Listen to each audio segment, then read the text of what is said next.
So let's first itself cover Layers Anarc disaster. I think we should do that first hand because I know people want to hear about it.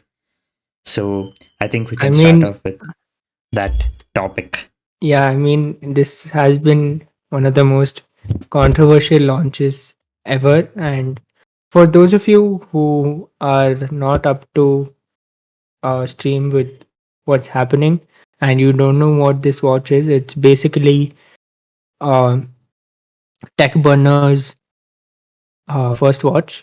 For those of you who don't know Tech Burner is a tech YouTuber with over 12.4 million followers. And he kind of hyped up the launch of this Anarch watch using emotional marketing, saying that we have built everything from ground up.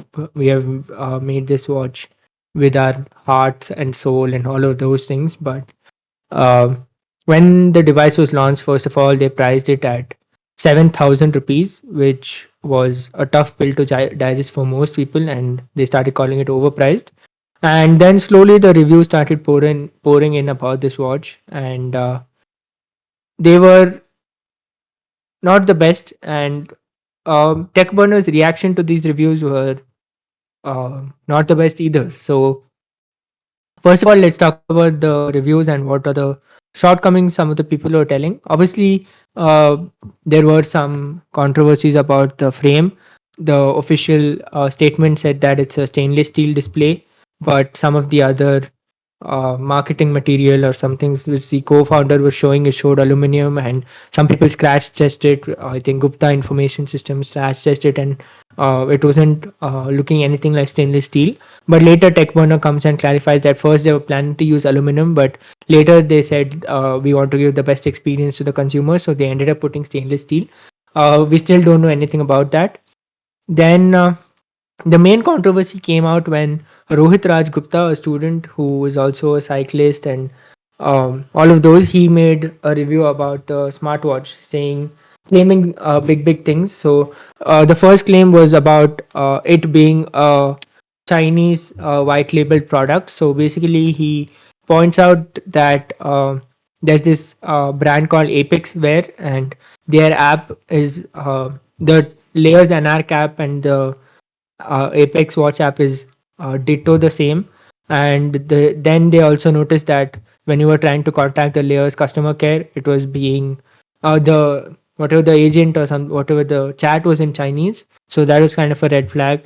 Then the this Anarch smartwatch was connecting to the Apex Wear app, and it was detecting as if uh, it was a part of their system.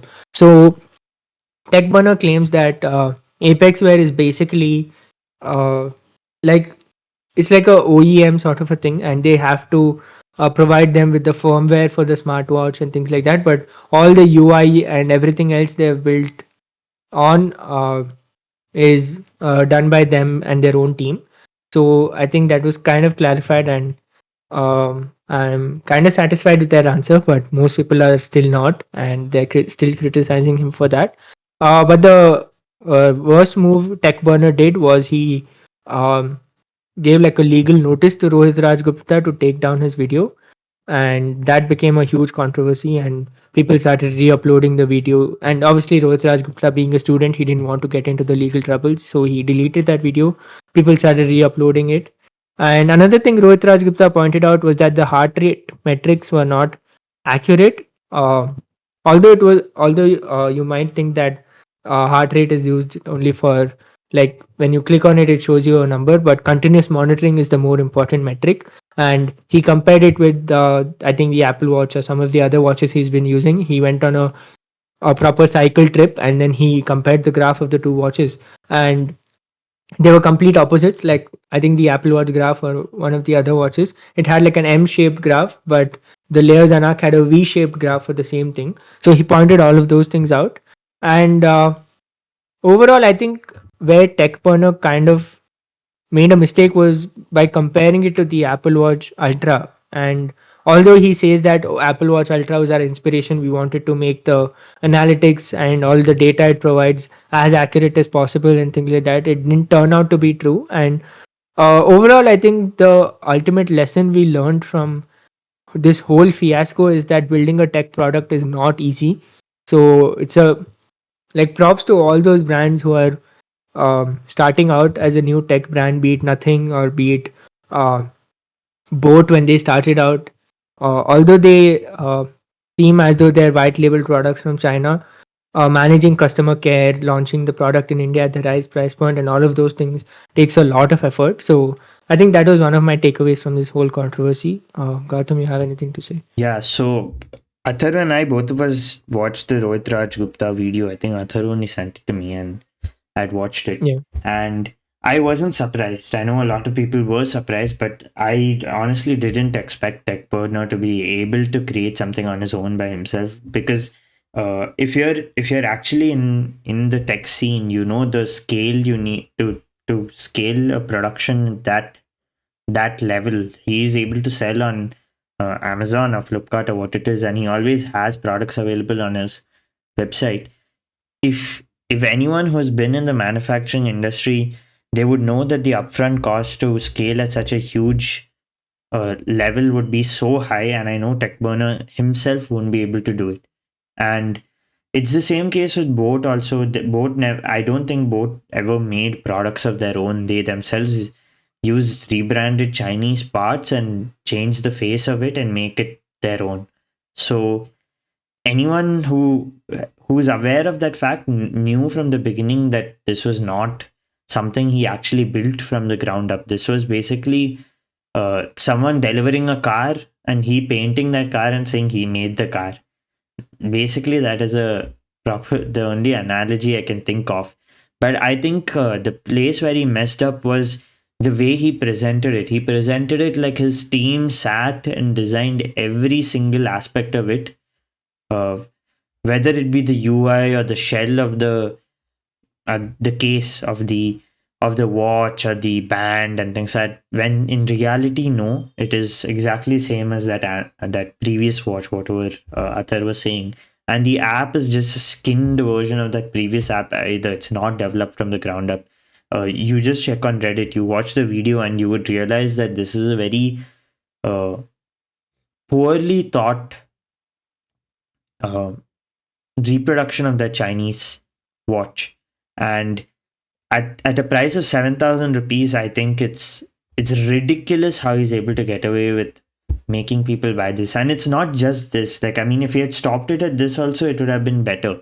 But people are getting messages you can buy the Anarc watch for 3,500 and then pay the rest later. Like, you're paying the entire thing in the end anyways. So like, it's just he's trying to scam people, and he knows a lot of his audience is gullible, which they are. Because if you deny it, I mean, I think it's stupid. Because if you go see the reviews, if you go see online on Reddit or things like that, there are a lot of people who have bought this watch simply because they trusted Tech Burner. They thought that he has put so much effort into his watch. This watch looks good, but all they are getting is a not so great Chinese watch. And if you're anyways getting a Chinese watch, right? Why don't you get something from Amazfit, which has a lot more thought behind it? And I think he should have addressed it a lot better in the beginning. He shouldn't have taken criticism down. He should have said ki making a watch at such a big scale is very, very hard, and that's why he's trying to improve what is already existing. But the way he presented it was predatory, and I think that's where the problem with most people uh, started. Yeah, you can see there also it says pay 175 now and rest in EMI. These are all predatory tricks, and I don't remember if he covered this in the podcast. I mean, maybe let me check if it's there in the list of yeah, okay, it is there in the list of topics, so maybe we can also segue to that topic next. But uh this, you have to be very aware of who you're buying from. Like Athav said, this made me respect Nothing a bit more, because Nothing also being a small brand, they aren't messing up on this big of a level. They're still able to scale at such a big level while keeping the originality. And maybe it's because of the perseverance of Carl Pei, or maybe because he was in this industry before. But maybe tech burners should have worked with someone who was in this industry before to make things simpler for them. Or maybe the system is simply not rooting for people like him, and it's like it's an entire game of only Chinese manufacturers are able to survive. But that doesn't mean he gets away with fooling his audience, right? In the end, how you treat your audience is very important. Thanks for watching the clip till the end. If you want to watch more clips from the main podcast, then don't forget to subscribe to the YouTube channel. If you want to listen to the entire episode, then you can go check it out on Spotify, Apple Podcasts, or Google Podcasts, whichever app you use. The link will be in the description below. And YouTube thinks this video right here will be the best one for you to watch next. So click here and I'll meet you there.